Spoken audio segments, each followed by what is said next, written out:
কিন্তু এ পর্যন্ত পৃথিবীতে কোনো শক্তি নাই যারা ইরানে ঢুকে জয়লাভ করতে পেরেছে। বাইবেলের উপর হাত রেখে শপথ করে যে তারা কখনো ইউএস ইন্টারেস্টের ইসরায়েলের ইন্টারেস্টের এগেনস্টে যাবে না।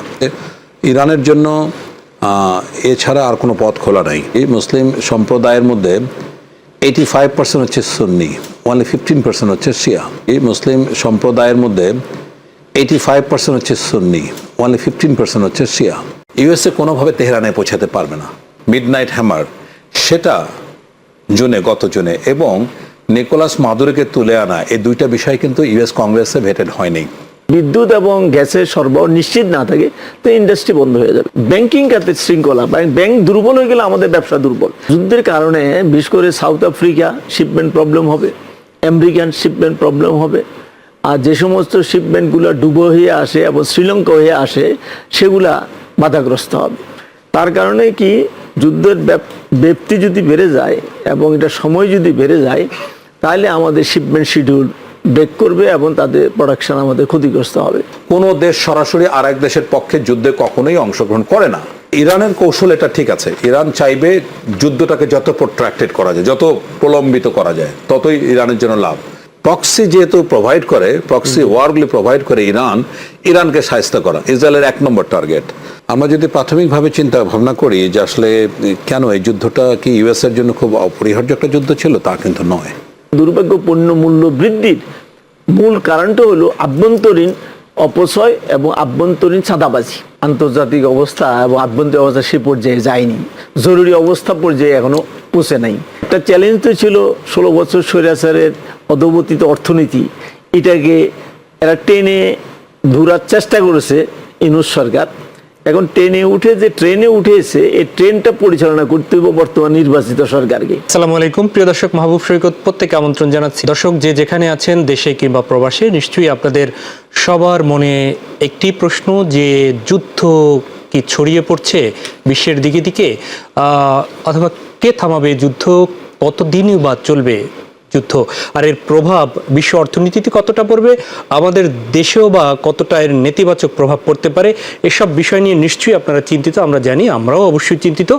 এসব প্রশ্নের উত্তর খুঁজবো আমরা, এই জন্য আমরা আজকে শিরোনাম রেখেছি মধ্যপ্রাচ্যের যুদ্ধ ও বিশ্ব অর্থনীতি। স্টুডিওতে উপস্থিত রয়েছেন, ডান পাশে রয়েছেন নিরাপত্তা বিশ্লেষক এবং রাজনীতিবিদ ব্রিগেডিয়ার জেনারেল অবসরপ্রাপ্ত শামীম কামাল, স্বাগত জানাচ্ছি আপনাকে। ধন্যবাদ।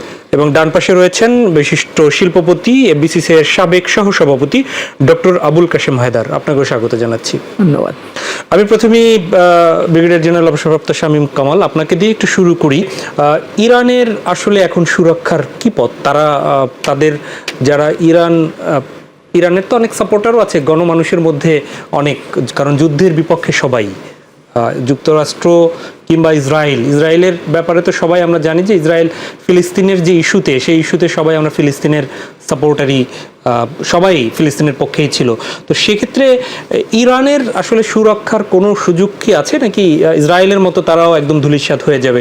আশার দিক কোনো আছে কিনা তাদের? না, ইরানের পুরোটাই আশার দিক। যেমন প্রথম প্রতিবন্ধকতায় আজকে মানে ইউএসএ যেটা হচ্ছে, কংগ্রেসে বা হাউস অফ রিপ্রেজেন্টেটিভ যেটা কংগ্রেসে বেশ করে, আজকে কিন্তু এটা ভেটেড হতে হবে। কেননা এখন ডেমোক্র্যাটসরা শুধু না, ইভেন হাফ অফ দ্য রিপাবলিকানস তারা প্রশ্ন করছে মানে ইজ ডোনাল্ড ট্রাম্প গোয়িং মানে বিয়ন্ড হিজ পাওয়ার, বিয়ন্ড হিজ ক্যাপাসিটি।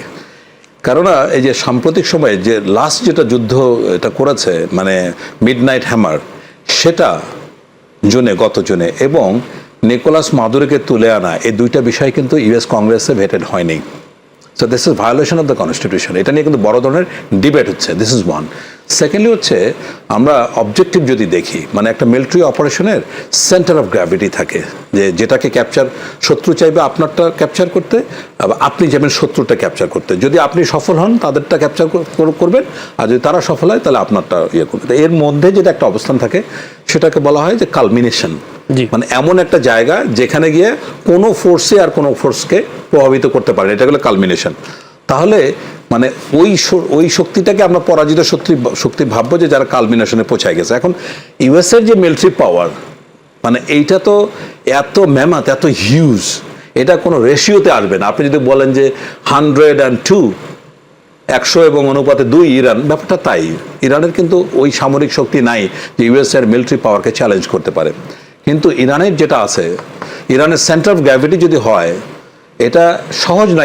ইউএসএ যেভাবে আপনার সাদ্দাম হোসেনকে বাগদাদে গিয়ে ক্যাপচার করতে পারছে, আবার যখন লিবিয়াতে গিয়ে গাদ্দাফিকে করতে পেরেছে, এখানে ইউএসএ কোনোভাবে তেহরানে পৌঁছাতে পারবে না। কেন? কারণ হচ্ছে যেটা বললাম যে ইরানিতে একটা রুটি আছে, খুব পছন্দের রুটি, এটাকে নানে বারবারি বলে। এইটা পিজার মতো অনেকটা। তো পিজা যেরকম, ইরানের ভূপ্রকৃতি কিন্তু সেরকম। পুরা ইরান প্রোটেক্টেড হচ্ছে 2টা বড় বড় পাহাড় দিয়ে, জাগ্রোস অ্যান্ড এলব্রুজ। এই 2টা পাহাড় দিয়ে পুরো, যেমন পিজার যেমন উপরটা উঁচু থাকে না, মাউন্টেন, এটা হলো এরকম মাউন্টেনাস। এবং যে মুহূর্তে আপনার পাহাড় শেষ, তারপরে মরুভূমি স্টার্ট। এবং এই মরুভূমি কাবির অ্যান্ড লুত, এই দুইটা মরুভূমি আছে। এইটার এক্সটেন্ড উইথ হচ্ছে 1500 কিলোমিটার। তাহলে আপনি চিন্তা করেন, একটা উঁচু পাহাড় পার হলেন, তারপরে 1500 কিলোমিটার যদি আপনার ডেজার্ট থাকে, ইম্পসিবল। তাহলে দেখা যাচ্ছে ইতিহাসে প্রায় 4-5 হাজার বছরের ইতিহাসে কোনো শক্তি কিন্তু ইরানে ঢুকতে পারে নাই। একমাত্র ব্যতিক্রম শুধু মানে মুসলিমরা কিছুদিন তাদের নীতি আদর্শের কারণে গিয়ে টিকতে পেরেছে। কিন্তু এই বাদে যে আমরা ঐতিহাসিকভাবে জিনিস যেটা দেখতে পাই, আলেকজান্ডার দ্য গ্রেট প্রথম 323 খ্রিস্টপূর্ব এই সময় প্রথম ভেঞ্চার করেছিলেন, মানে 7-8 দিনের মধ্যে ফিরে আসে। সেকেন্ড টাইম এখানে ভেঞ্চার করেছিল চেঙ্গিস খান, সেখানে গিয়ে অনেক লোক মেরে টেরে তারপরে টিকতে পারেনি। থার্ড হচ্ছে অটোমান তুর্ক, রাইট? তাহলে আমরা দেখতে পাই ইরান যখন দেশের বাইরে গিয়ে যুদ্ধ করেছে তখন পরাজিত হয়েছে। গ্রিক পার্সিয়ান ওয়ার 2টা যুদ্ধ হয়েছিল, তখন জেরক্সিস অ্যান্ড দারিউস ছিল ইরানের মানে পার্সিয়ান রাজা। তারা গ্রিসে যখন গেছে তখন হেরেছে। কিন্তু এ পর্যন্ত পৃথিবীতে কোনো শক্তি নাই যারা ইরানে ঢুকে মানে জয়লাভ করতে পেরেছে। এখন ডোনাল্ড ট্রাম্প যখন যুদ্ধটা শুরু করে তখন 5টা অবজেক্টিভ বলেছিল। এই 5টা অবজেক্টিভের মধ্যে একটা ছিল যে ইরানের নিউক্লিয়ার ক্যাপাসিটিকে মানে এরা যেন কোনো সময় নিউক্লিয়ার ওয়েপন বানাতে না পারে, ওই পর্যায়ে তাদেরকে ব্যাহত করা। দ্বিতীয়, ইরানিয়ান নেভিকে ধ্বংস করা, তারপরে তাদের যে ব্যালিস্টিক মিসাইল প্রজেক্ট আছে এটাকে ধ্বংস করা, রেজিম চেঞ্জ করা। এবং 5 নম্বরটা ছিল এমন একটা এজেন্ডা যেটা ডোনাল্ড ট্রাম্প ওই যে মানে পাগলা রাজা তো সবকিছু মুখে বলে ফেলে আর কি। তো বললো যে এমন শিক্ষা ইরানকে দেওয়া হবে পৃথিবীর কোনো দেশ যেন আর ইউএস অথরিটিকে চ্যালেঞ্জ করতে না পারে। এখন কথা হলো যে রেজিম চেঞ্জ এটা ইউএস এর ক্ষমতার বাইরে। ওই যে কারণে বললাম, আমরা মিলিটারি ওয়ারফেয়ারে একটা জিনিস বলি, যতক্ষণ পর্যন্ত পদাতিক বাহিনী ভূমিতে না যাবে ততক্ষণ পর্যন্ত এটাকে দখল বলা যাবে না। সো আপনি যতই বম্বিং করেন, একদম নাস্তানাবুদ করে দেন, একদম তোড়াবোড়া করে ফেলেন, কিন্তু এটাকে আপনার দখল কোনোদিন বলা যাবে না। যেভাবে আপনার বাগদাদে গিয়ে শহীদ ইমাম খামেনি এই যে হত্যা করা তাকে হলেন খামেনিকে, তার মাধ্যমে রেজিম চেঞ্জের ন্যূনতম কি কোনো সুযোগ তৈরি? কোনো সুযোগ হয়নি হয়েছে। আপনি দেখেন যেসব জাতি অস্তিত্বের সংকটে ভুগে, কিন্তু ওনাদের এগেনস্টেও তো কিছু ইরানি পাবলিক আছে, ইরানি পাবলিক আছে। মানে আজ থেকে যদি 2 মাস আগে যদি এই অপারেশনটা করতো তাহলে কিছুটা হালে পানি পেত। আচ্ছা, যখন ম্যাসিভ আপহিভাল হলো, রাইট, গণ অভ্যুত্থান হলো না, তখন যদি মারা গেল তো অনেক লোক মারা গেল, অনেক বড় অ্যাসেম্বলি হলো, কিন্তু ওই সময় যদি করতো তখন কিছুটা হলেও সুবিধা পেত। এখন আলী খামেনির মৃত্যুর পরে পুরা ইরান, শুধু না ইরানি diaspora all over the world, তারা physically, mentally, militarily so united, so synchronize যে এটাকে স্পর্শ করার মানে আর ইউএস এর সামর্থ্যের মধ্যে থাকছে না। আচ্ছা, এখন দেখুন আপনার যেভাবে আপনার বাগদাদে যে গেছে মানে ইরাক ট্রুতে, সেখানে কিন্তু ডেজার্ট স্টর্ম হয়েছিল, মানে প্রচন্ড ধূলিঝড় হয়েছিল। আপনার মনে পড়ে কি? তাদের লজিস্টিক মানে একদম বিচ্ছিন্ন হয়ে গেছিল ইউএস এর ওই সময়, আপনি যদি খেয়াল করে থাকেন। তারপরেও যখন ইউএস ট্রুপস যখন বাগদাদের প্রাসাদে ঢুকলো, আপনার যদি মনে পড়ে, সেই সোনার তৈরি ট্যাপ দিয়ে পানি গোসল টোসল করলো, উল্লাস করলো, দ্যাট ওয়াজ ভেরি ইজি। কিন্তু একইভাবে তেহরানে পৌঁছানো কোনোদিন সম্ভব না, ওই একটা কারণে যেটা বললাম, তারা যেটা ন্যাচারালি প্রোটেক্টেড। তাহলে কথা হলো যে দেখেন, আপনি নেতৃত্বের কথা বলছেন, যারা যে জাতি পৃথিবীর ইতিহাসে যে জাতিগুলি অস্তিত্বের সংকটে চ্যালেঞ্জ বা যুদ্ধ করছে, তাদের নেতৃত্ব তৈরি হয় সকাল বিকাল। আপনি প্যালেস্টাইনে দেখেন, ইসমাইল হানিয়াকে যদি সকালে হত্যা করে, দুপুরে তাদের নেতা যাচ্ছে। এই যে এখানে ইরানের ক্ষেত্রে কি হলো দেখেন, 3 সদস্য বিশিষ্ট যে কাউন্সিল করা হলো, ইরানের সংবিধান 111 অনুযায়ী এই 3 সদস্যই কিন্তু ঠিক করবে পরবর্তী স্পিরিচুয়াল নেতা কে হবে। অলরেডি আজকের মধ্যে হয়তো বা হয়ে গেছে, রাইট? হয়ে গেছে। ওনার খোমেনি ছেলেকে মর্তুজা খামেনি, এটা অনেকদিন আলোচনার মধ্যে ছিল। এবং এই যে সিস্টেম, তার মানে কি এরকম যদি 10 জন খামেনিকেও হত্যা করে, রেজিম কে চেঞ্জ করতে পারছে না। এবং এইটা যদি নাই পারে, তাহলে এখন ইউএস এর জন্য একমাত্র পথ আছে কোন রকম বলা যে তাদের এইটা ধ্বংস হয়েছে, খামেনিকে হত্যা করা হয়েছে, নাও ওই ছেড়ে দেওয়ার মাধ্যমে কি ওখানেও পরিবারতন্ত্রের কোনো একটা না, ইরানের সিস্টেমটা এরকম না। ইরানে তার সন্তানই কেন হলো? ইরানের যে আপনার তিনজন তো এখন মানে সিদ্ধান্ত দিয়েছে। 3 জন কে?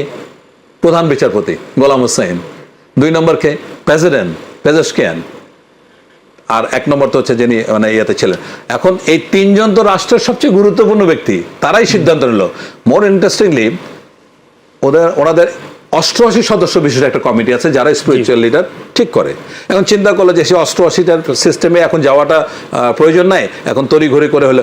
এটা কোনো ওই ইরানের যে রাজতন্ত্র, মানে ইরানের যে আপনার ইসলামিক শাসন ব্যবস্থা যেটা প্রচলন করেছে, এইটা এত সলিডিফাই করেছে, এত গভীরে নিয়ে গেছে যে এইটা কোনো রাজতন্ত্র বলেন, গণতন্ত্র বলেন, কোনো কিছু স্পর্শ করতে পারে না। আমি ফিরবো, আমি একটু বোঝারও চেষ্টা করব যে মুসলিম বিশ্বের অন্যান্য দেশের আসলে অবস্থা কি ইরানের ব্যাপারে, এবং এই যে যুদ্ধ ছড়িয়ে দেওয়ার পেছনে কৌশলটা কি। তার আগে একটু আপনার কাছে আবার ফিরি, সেটি হচ্ছে যে স্বল্প মেয়াদী পরিকল্পনায় বাংলাদেশ, সেখানে অনেকে এই যে রেশনিং ব্যবস্থা শুরুর কথা বলেছিল যে একদম আমাদের ক্রাইসিস লেগে গেলে তখন কি করবে, এটি না করে কি সরকার এখন থেকেই তেলের রেশনিং অথবা বিদ্যুতের রেশনিং এই পদ্ধতির কি যাওয়ার যৌক্তিকতা কোথাও দেখেন কিনা, বা গোটা পলিটিক্যাল পার্টিগুলোকে এখনই ডাকা বা ব্যবসায়ী প্রতিনিধিদের সাথে বসা, এই পরিস্থিতি কি এখনই চলে যাওয়ার গভর্নমেন্টের দরকার কিনা, কি মনে করেন? না, এখনো আন্তর্জাতিক অবস্থা এবং আভ্যন্তরীণ অবস্থা সে পর্যায়ে যায়নি, জরুরি অবস্থা পর্যায়ে এখনো পৌঁছে নাই।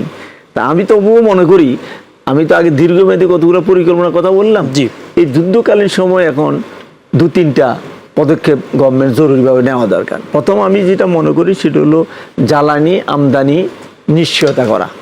আমাদের যেটুকু জ্বালানি আমদানি করি আমরা, এটা যে কোনোভাবে সংগ্রহের নিশ্চয়তা করা, এলসি করা, সরবরাহ নিশ্চিত করে আনা, যাতে আমাদের ইন্ডাস্ট্রিয়াল গ্রোথটা, ইন্ডাস্ট্রিগুলো বন্ধ না হয়ে যায়।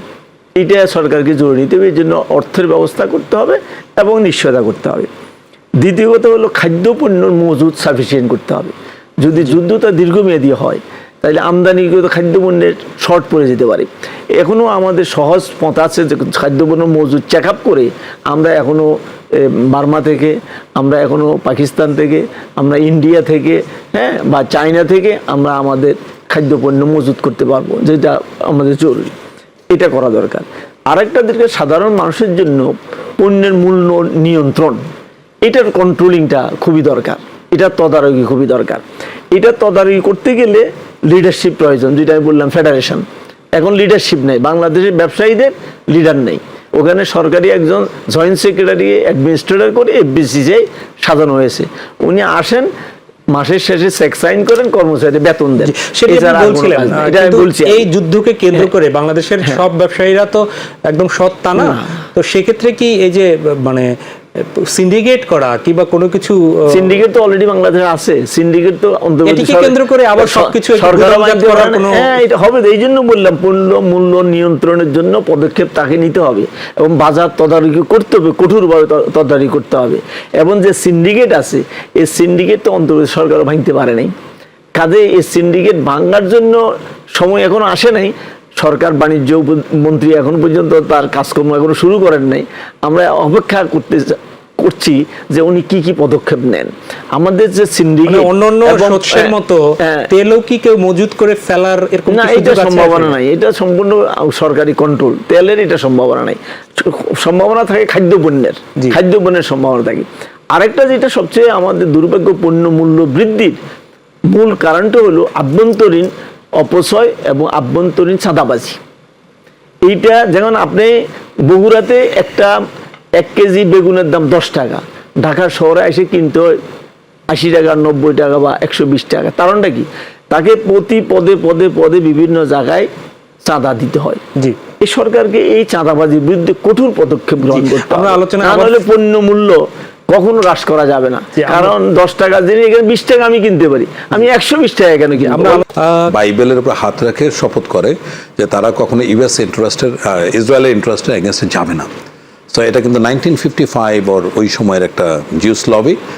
এটা কিন্তু ইউএসের পলিটিক্স অ্যান্ড ইকোনমিক্সের মূল কারণ, যেটা নিয়ন্ত্রণ করে। মানে রাষ্ট্র হচ্ছে ইউএস, মানে যুক্তরাষ্ট্র, এটা- কিন্তু এটা তারা আমি- শপথ করে হচ্ছে আইপ্যাক নামে যে জিউস লবি আছে, এই লবির কাছে গিয়ে তারা সবাই বাইবেলের শপথ করে তারা কখনোই ইসরায়েলের স্বার্থবিরোধী কোনো কাজ করবে না।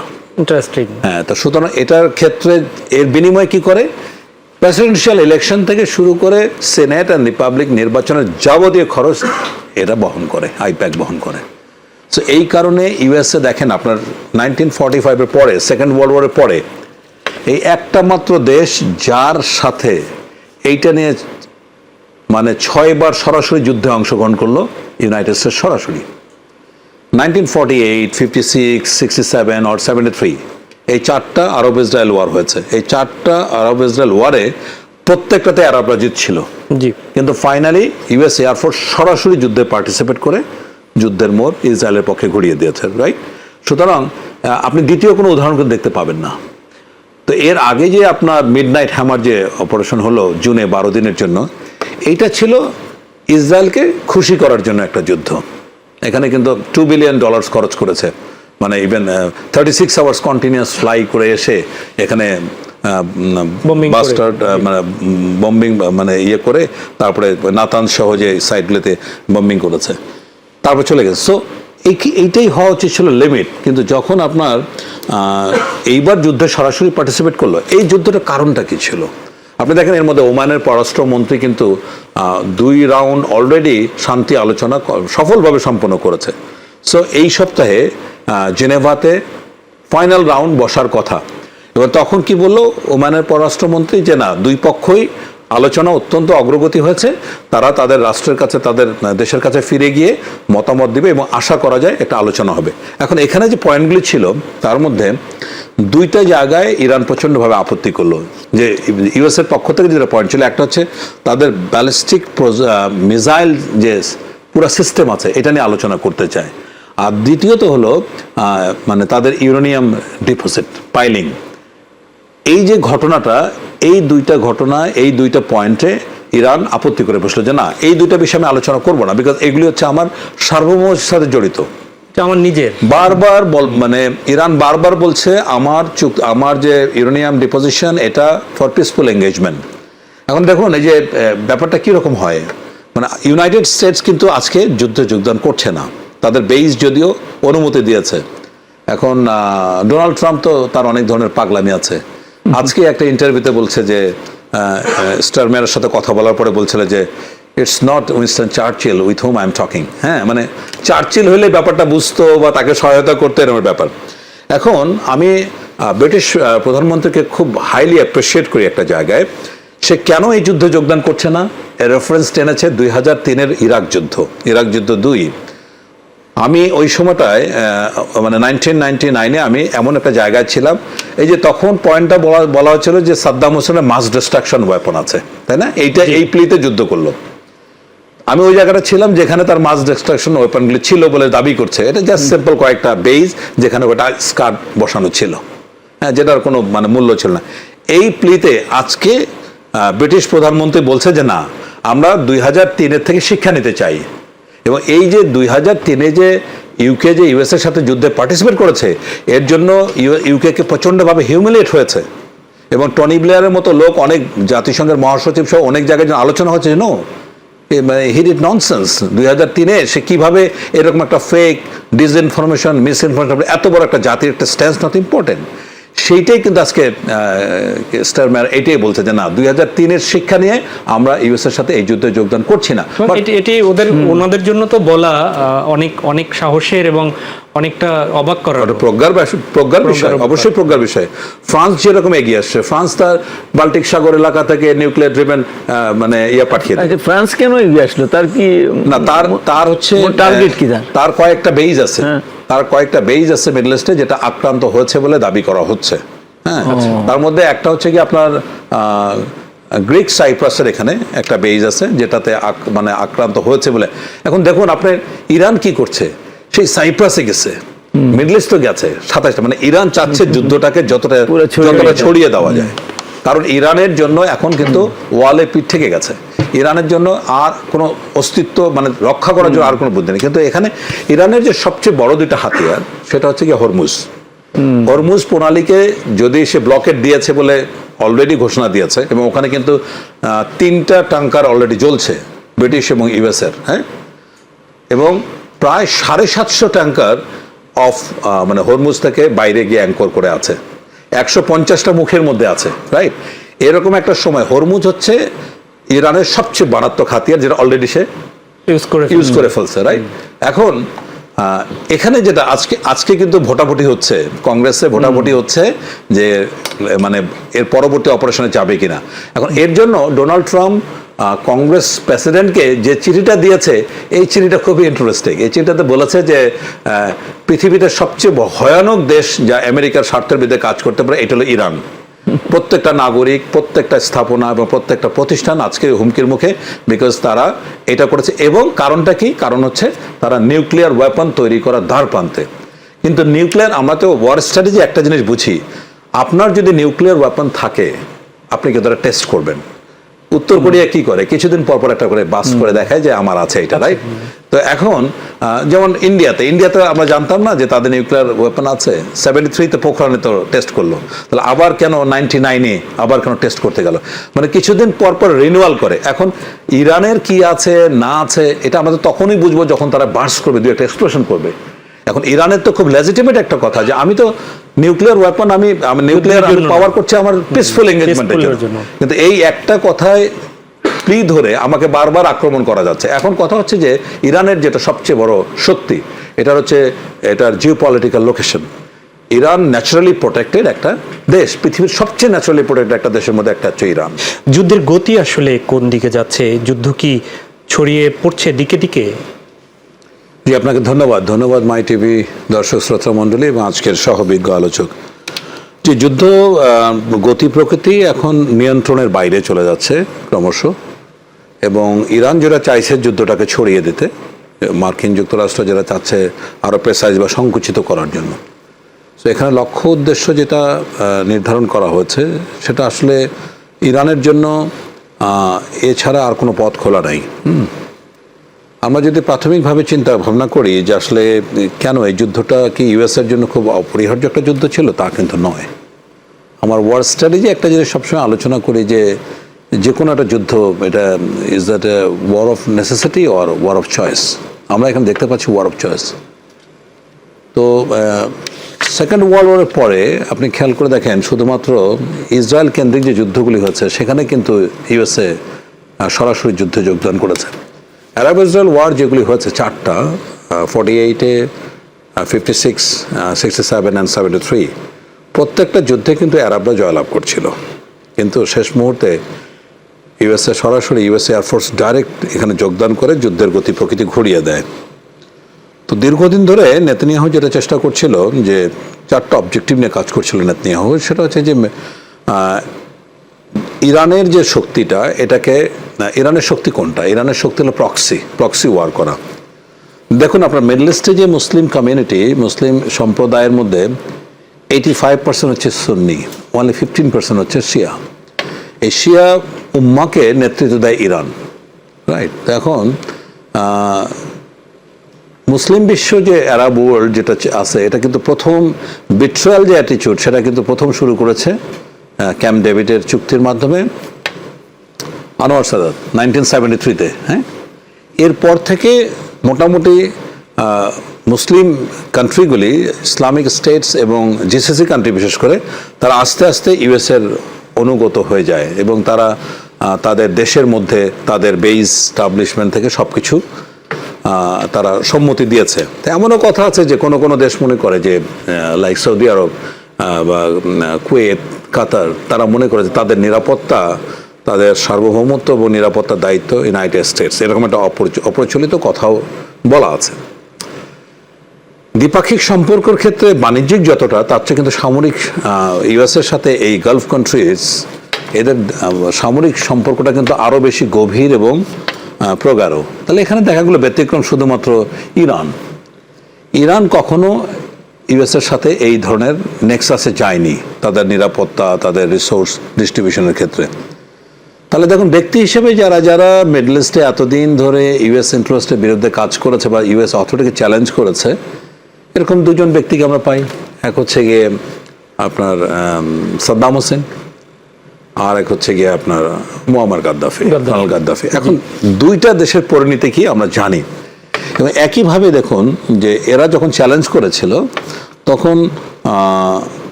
ইউএসএ সরাসরি বাগদাদ পর্যন্ত পৌঁছে সাদ্দাম হোসেনকে ধরলো বা ক্যাপচার করলো বাগদাদ। এটা খুব সহজ একটা বিষয় ছিল। একইভাবে লিবিয়াতে একই ঘটনা ঘটলো। তফাৎ কোনটা? ইরান এবং ইরাক বা লিবিয়ার যে তফাৎ, সেটা হচ্ছে যে এখানে ইউএস অথরিটিকে চ্যালেঞ্জ করেছে ব্যক্তি, জি, কিন্তু ইরানের ক্ষেত্রে ব্যাপারটা হচ্ছে ডিফারেন্ট। এখানে কিন্তু সিস্টেম বা এদের যে রেজিম, যেটাকে রেজিম বলা হচ্ছে, খুব পপুলার টার্ম। সাদ্দাম হোসেন শেষ, সুতরাং সাদ্দাম হোসেনের সমস্ত কিছু বা প্রতিবাদ, ইরাক সংক্রান্ত যত ধরনের জটিলতা সবকিছু গন। একইভাবে কিন্তু যখন মুয়াম্মার গাদ্দাফিকে ধরা হলো বা তাকে হত্যা করা হলো বা তাকে ফাঁসি দেওয়া হলো, সাথে সাথে কিন্তু লিবিয়ার প্রবলেম সলভ হয়ে গেল। কিন্তু ইরানের তো প্রবলেম হচ্ছে রেজিম। এই যে 1979-এ আয়াতুল্লাহ খোমেনি যে রেজিম এস্টাবলিশ করেছে, এটা এত গভীরে, এত সুদৃঢ়, এটা শেকড় পর্যন্ত স্পর্শ করার ক্ষমতা ইউএসএর নাই। এখন দেখুন যে আরেকটা বিষয় হলো যে এখন ডোনাল্ড ট্রাম্প চাচ্ছে স্থল অভিযান পরিচালনা করার জন্য। আজকে সম্মত মার্কিন কংগ্রেসে কিন্তু এটা ভীষণভাবে ডিবেটেড একটা ইস্যু। কেননা যেটা ডোনাল্ড ট্রাম্প যে পলিসিটা ফলো করছে, এটা হলো madman policy, right? Madman policy হচ্ছে গিয়ে, এটার কনসেপ্ট জনক হচ্ছে গিয়ে রিচার্ড নিক্সন। জি। তো ম্যাডম্যান পলিসির বৈশিষ্ট্য হচ্ছে যে কোনো ফরেন পলিসির ক্ষেত্রে খুবই অ্যাগ্রেসিভ, ভলাটাইল এবং পার্শিয়াল হবে। জি। তো তাই হচ্ছে এখন এই ম্যাডম্যান পলিসি ফলো করতে গিয়ে কিন্তু এই নিক্সন ভিয়েতনাম যুদ্ধে হারে এবং তারপরে কিন্তু নিক্সনের মানে পতন হয়। এনিওয়ে, তো এইবার যে ডোনাল্ড ট্রাম্প যে দ্বিতীয়বার ক্ষমতায় আসার পরে তার এই ম্যাডম্যান পলিসি, এখন দেখুন দুইটা দেশে এই ঘটনাটা এবার ঘটলো। একটা হলো ভেনেজুয়েলা, আর একটা হচ্ছে কি আপনার ইরান। এই দুইটা দেশের একটা জায়গায় মিল আছে কি, দুইটা দেশ কিন্তু আপনার জ্বালানি, হিউজ জ্বালানি ডিপোজিট তাদের আছে। ভেনেজুয়েলা হচ্ছে পৃথিবীর অন্যতম একটা শক্তিশালী মানে ন্যাচারাল রিসোর্স বা তাদের জ্বালানি আছে। এখন কথা হচ্ছে যে ঠিক আছে, যেভাবে আপনার নিকোলাস মাদুরোকে তুলে নিয়ে এসে সহস্রিক জানুয়ারিতে ইউএসের ভিতরে বিচার করা শুরু করেছে, এটা তো ইরানের পক্ষে সম্ভব না। এই জন্য কিন্তু জটিলতাটা এখানে। এখন এর সাথে যেটা কমপ্লিমেন্টেড হয়েছে সেটা হচ্ছে যে ইসরায়েলের ব্যাপার। ইসরায়েল আসলে গত দীর্ঘদিন ধরে, কয়েক দশক ধরে যে কয়েকটা অবজেক্টিভ নিয়ে কাজ করছে, তার মধ্যে একটা হচ্ছে যে প্রথম হচ্ছে যে প্রক্সি যেহেতু প্রোভাইড করে, প্রক্সি ওয়ারগুলি প্রোভাইড করে ইরানকে শায়েস্তা করা, ইসরায়েলের 1 নম্বর টার্গেট। 2 হচ্ছে যেসব প্রক্সি সেন্টার আছে, লাইক লেবাননে হিজবুল্লাহ, ইয়েমেনে হুতি। তো এর আগে দেখুন আপনার সিরিয়াতে যখন আপনার ছিল বাশার আল আসাদ ছিল, সে কিন্তু শিয়া সম্প্রদায়ের, আলাইট সম্প্রদায়ের। যদিও সিরিয়াতে মেজরিটি হচ্ছে সুন্নি, আবার ইরাকে কিন্তু শিয়া সমর্থক ছিল। সো লেবানন, ইরাক, ইয়েমেন, এই পুরো বেলটাই হচ্ছে গিয়ে অ্যান্টি ইসরায়েল প্রক্সি ওয়ারগুলি করে। তো ইসরায়েল চাচ্ছিল যে কোনো হোক না, যে কোনোভাবে হোক না, এদেরকে শায়েস্তা করা, প্লাস ইরানের এই ক্ষমতাকে ইয়ে করা। থার্ড যেটা ছিল যে ইসরায়েল চেয়েছিল যে গ্রেটার ইসরায়েল কনসেপ্টে পুরো মিডল ইস্টকে ইসরায়েলের আদলে সাজানো, ইসরায়েলের ইচ্ছা মতো সাজানো।